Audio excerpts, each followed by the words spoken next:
Welcome to the Despicable Maine Deep Dive. Good to be diving in. Today on the show, evading police traffic stop tricks. We've been looking at some material basically designed to clue you in on what happens during traffic stops. Yeah, understanding the playbook, so to speak, Yeah. how things can unfold. Exactly. And how, a simple stop for maybe rolling a stop sign can sometimes escalate.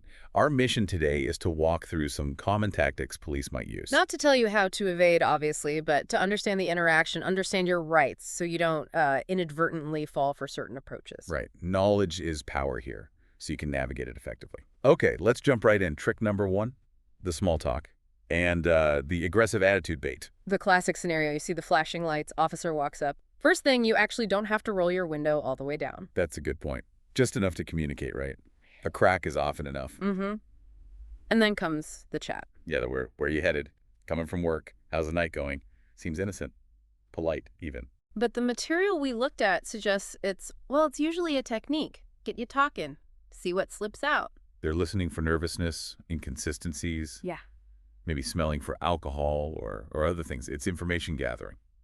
Anything you say, or even how you hesitate before saying it, can potentially be used as a pretext for more, like asking you to step out or wanting to search. And it's important to remember, those Miranda rights, they generally don't apply right at this stage. Not unless you're actually in custody, like arrested and they're interrogating you. This initial roadside questioning is usually considered different. So this friendly chat, quotes around friendly, can turn into more direct questions pretty quick.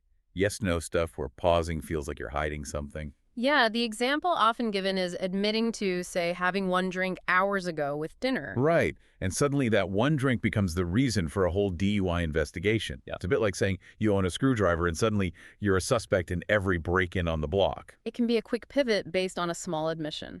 Then there's the flip side, not friendly, but aggressive. The officer might seem angry, accusatory, try to get a rise out of you. And the sources suggest this can also be a tactic. If you react badly, get angry back. They can claim officer safety, that you seemed threatening, and that becomes the justification for pulling you out of the car, maybe a pat down, maybe more. It's a way to escalate based on your reaction to their approach. It seems almost designed to provoke sometimes. So how do you counter this? Well, the advice is pretty straightforward, even if it's hard sometimes. Don't get drawn into the small talk beyond basics like ID. You have the right to remain silent. You don't have to answer where you're going or coming from. And definitely try to keep your cool if the officer seems aggressive. Don't mirror it. Stay calm, stay polite but firm. Easier said than done, but crucial. Which brings us neatly to the next point about silence itself. Yes. The idea that just staying quiet is enough. Turns out, it's a bit more complicated, legally speaking. Right. There have been Supreme Court cases, Salinas v. Texas, Bergwis v. Tompkins, that basically establish something important. Which is? You generally have to verbally invoke your right to remain silent. You can't just clam up and assume that protects you fully in court later. It's a bit of a catch-22, isn't it? You have to break your silence to claim your right to silence. Pretty much. The silence itself, before you invoke the right, could potentially be interpreted or used by the prosecution in some circumstances. So the magic words, according to the materials, are something like, Officer, I exercise my right to remain silent. Clear, unambiguous, say that. And then shut up. Don't say the phrase and then keep chatting. Exactly. Invoke it, then stick to it. Okay, next tactic.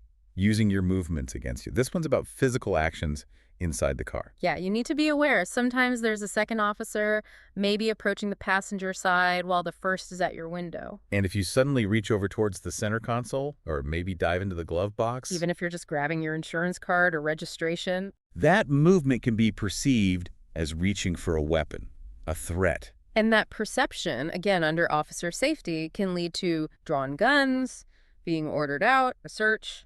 It escalates fast. It's like swatting a china shop. Yeah. Your intention might be harmless, but the result can be messy. So the practical advice here. Keep your documents, license, registration, proof of insurance somewhere super easy to get to. Maybe a visor clip or right in your wallet, easily accessible. Good idea.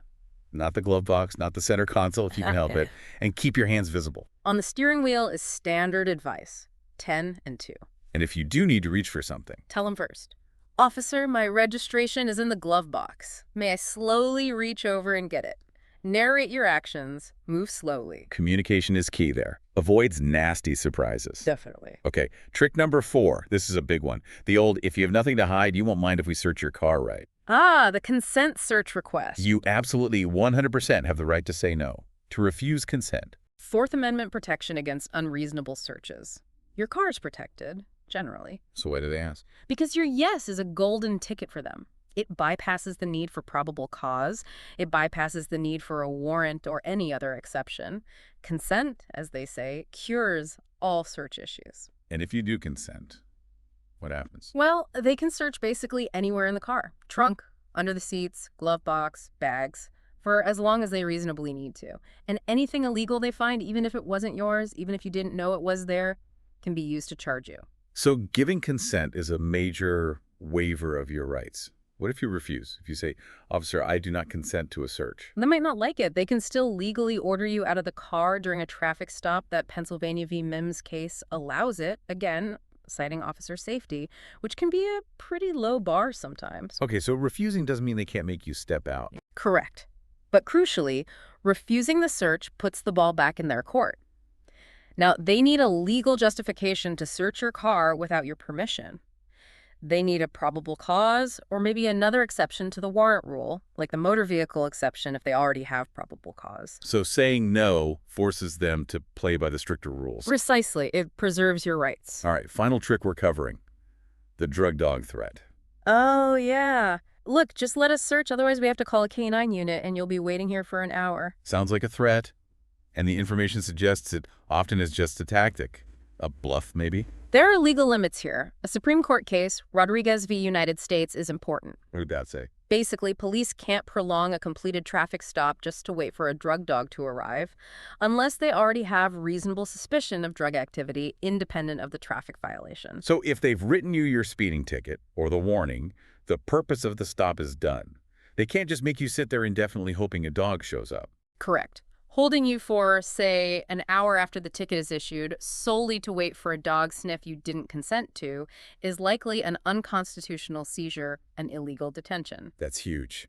And what about the sniff itself? A dog sniff of the exterior of your car isn't considered a search in the traditional Fourth Amendment sense during a lawful stop, but bringing the dog requires reasonable suspicion to prolong the stop beyond its initial purpose. And if the dog alerts, that generally gives them probable cause to search the car. But they can't use the hope of a dog alert to justify detaining you in the first place after the traffic stop reason is finished. Exactly. They need the suspicion first to extend the stop for the dog. They can't just fish for probable cause with the dog if the stop's mission is accomplished. And let's be honest, the reliability of these dogs. The sources mention it's not always great. It varies a lot. Some studies show error rates are significant, but legally, an alert from a certified dog is generally accepted as probable cause, even if the dog isn't perfect. There was another case, Florida v. Harris, that dealt with this reliability aspect. So even a potentially unreliable tool can still give them the legal grounds they need if it alerts. It's interesting. It is. But the key protection from Rodriguez about not being held indefinitely for the dog really only kicks in if you don't consent to waiting or to the search.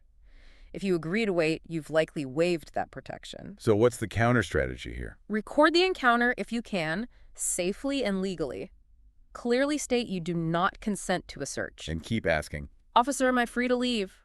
Or am I being detained? Repeat it politely. If they say no, you're detained, stay calm. Don't argue roadside.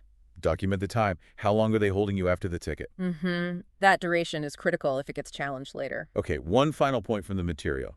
If things escalate and you are arrested... Don't run. Don't resist physically. Seriously, that just gives them easy additional charges: resisting arrest, obstructing, assault on an officer. It makes their case stronger and yours weaker, regardless of the initial stop's legality. Comply physically.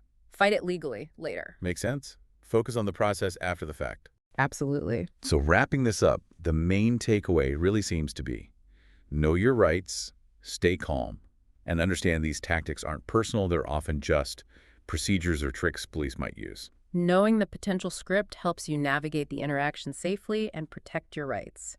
Be informed, be calm, be clear. Well said. Mm-hmm.